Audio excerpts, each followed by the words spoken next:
Hi, my name's Andrew Pitt from Yarra Golf, and today I would like to talk about sort of how we practice pitching. So I've got Luke here to help demonstrate what we want to do. So what we talk about in practice is the three phases of practice. We talk technique first, so what we want to change.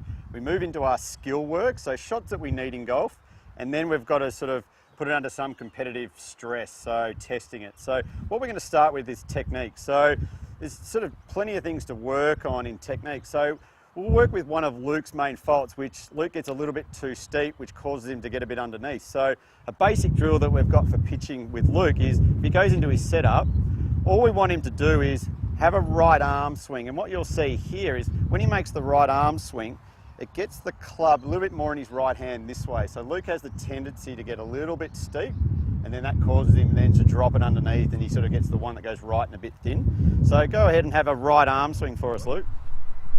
Yep. So what we can see there is a great sort of movement. So from that setup we talked about earlier, as we can see now he's on plane, all he has to do is unwind his body. So what he wants to do then is go one more of those.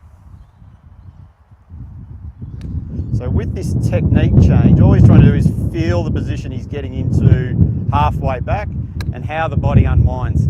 So now what we want to do is carry that feeling into a two-handed swing. So we don't necessarily worry about the miss hit. All we're worrying about for Luke here is him trying to achieve that right arm feeling. So if he swings back now, you can see here that he chunked it a little bit, and that'll be, notice that he probably will be getting a little bit on the steep side. So once he's worked on that for a little bit and he feels comfortable, what we then move into is the skill work. So what I've set up here is some cones at say 20, 30 and 40 meters.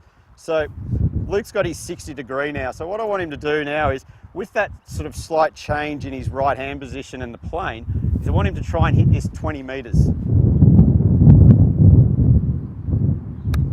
So what you saw Luke do there from what he was working on before is he had to just shorten the swing and probably slow it down just a little bit. So now what I want you to do, Luke, is try and hit it now 30 meters. So have a practice swing first to try and replicate. Now you know what 20 was, now we want to feel what 30 is. Now walk in. Now try and commit to what you just rehearsed for 30 meters. So we can see there pretty much 38 meters. So now with a practice swing for the last one is, now I want you to try and hit it to the yellow cone, which is 40 meters. So he's either got the choice of making a little bit faster swing or a little bit longer swing. You can definitely see he's starting to swing it a little bit longer.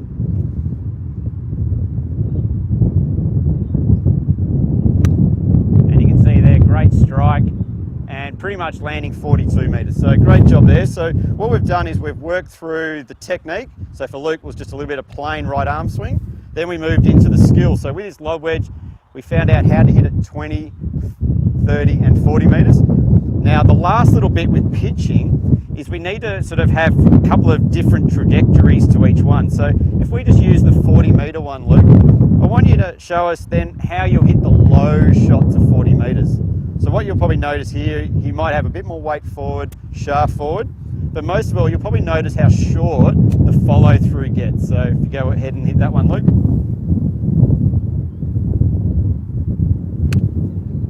So he's probably hit that about 50 meters. So, but we can see what that restriction of follow through made to that trajectory. Now what I want you to do is hit the mid-flight. So especially, you'll probably notice that his ball position will start changing a little bit, so he might move it slightly forward. You can already see him trying to feel that right arm swing. And what you'll notice is a slightly longer follow through with a little bit more wrists through the ball. So a little bit of change in height. So now what I want him to do is, if he was playing a golf course like Royal Melbourne where the greens are quite firm, he needs to hit it quite high. So he'll set up with more loft again. So probably open the face, ball forward, and certainly a more wristy swing. So go ahead. See there, much higher trajectory, so great work there. Now the final one, which is probably the hardest one, is what we want now is we've got to put it under some form of pressure. So if we've been practicing that 40 meters, what we might choose is one of those trajectories. So for Luke, we'll probably go the low one because it's quite windy today. So with that yellow cone, if we've got 40 meters, it's 10%. So that's 10% in diameter, so sort of 2 meters either side.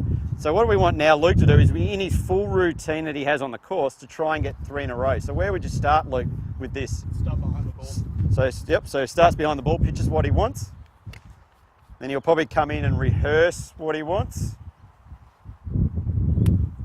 And then now all he has to do is commit to what he wants to do. So you can see the difference in his routine here from the technique into the skill. The technique, he was pretty much just hitting the ball. The skill work, he was moving into practice swing, a little bit of target in the shot.